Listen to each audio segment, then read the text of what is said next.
Greetings movie buffs, wherever you may be. It's Rowan J. Parker here, and I've been specially requested to review X-Men Apocalypse. Now, why am I doing this review? I don't normally do movie reviews. Well, I should tell you that just now I'm in Bandra, Mumbai, India, where I'm training a bunch of teachers for Taro School of Music, and I've been training over the last few days. I've been training guitar teachers and drum teachers and a whole coterie of piano teachers in the 100, yes, literally in the 100. But today is Sunday, it's a day off, so today my good friend and I, Abhishek, we went to see X-Men Apocalypse, and one of my pals on Facebook asked me to review the movie, so this is a completely off the cuff, not prepared at all review of X-Men. Say it with me, Apocalypse.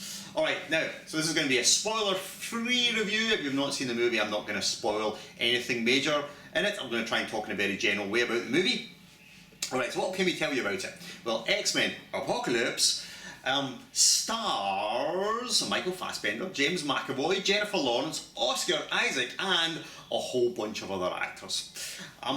What can we tell you about it? It's the third movie in the rebooted or reimagined X-Men series, which started off with X-Men First Class, followed by the absolutely amazing X-Men Days of Future Past, and then we've got X-Men Apocalypse. You have to say it that way. You can't say X-Men Apocalypse. You must say X-Men Apocalypse.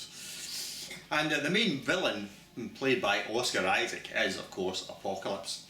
So the first thing to say about this film is it as good as X-Men Days of Future Past? The answer to that is no way.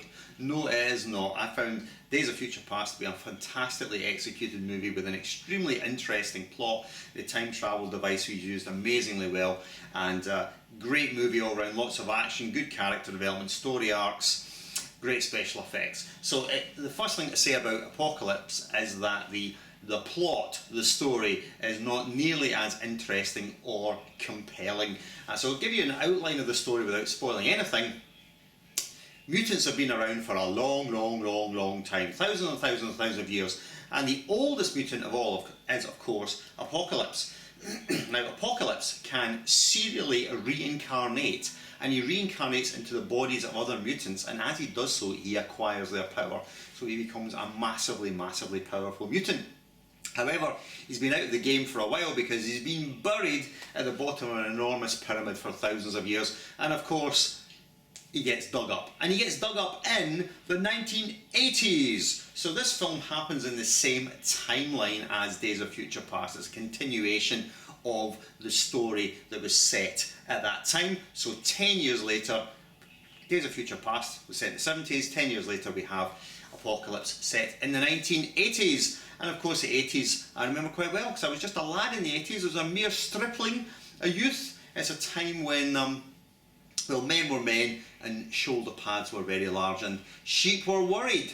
So the timeline is quite convincing, and the period it's set in is good, it's well realised, it's well put together. So anyway, they dig up Apocalypse, and of course that's a bad thing to do because really Apocalypse's really only aim is to destroy the world. So in that sense, he's not a very interesting or compelling villain because there's many films where the villain's main job is to destroy the world. I mean, why he can't do something else, I don't know, but that just seems to be what he has to do. And so they've got to have some sort of, an antagonist to fight, and he's got to have motivations. But his character isn't massively well developed. It's just a bad guy who wants to rip everything up. He's really got some sort of major sort of superiority, master race, Hitler complex thing going on, and it really just wants to kill everybody.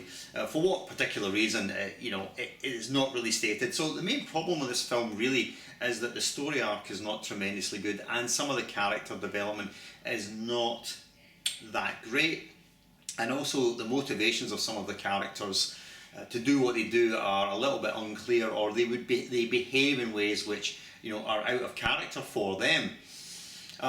The quality of the performances overall, however, is really good.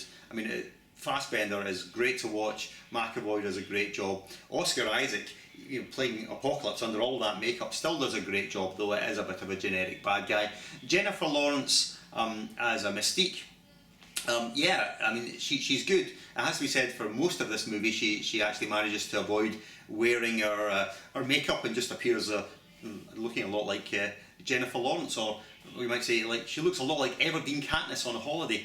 It's a pity because I was really looking forward to seeing some more bloobs, but I didn't see any. Well, few anyway. There were few bloob moments in this movie.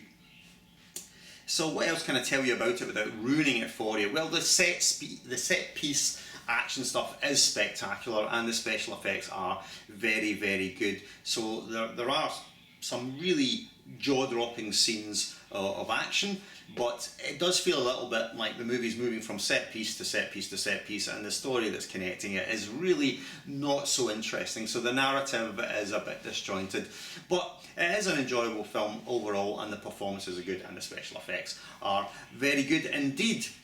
So I don't think I want to say anything else about the film that will prejudice you going to see it, because also spoiler-free review. So, am I recommending you to go and see the movie? I would say yes, absolutely. I know the critical reaction to this movie has been, let's say, somewhat mixed. Some people have liked it, some people have really hated it and slated it, but I would say in general the negative critical reviews are too negative. It is not, by no means, a poor film.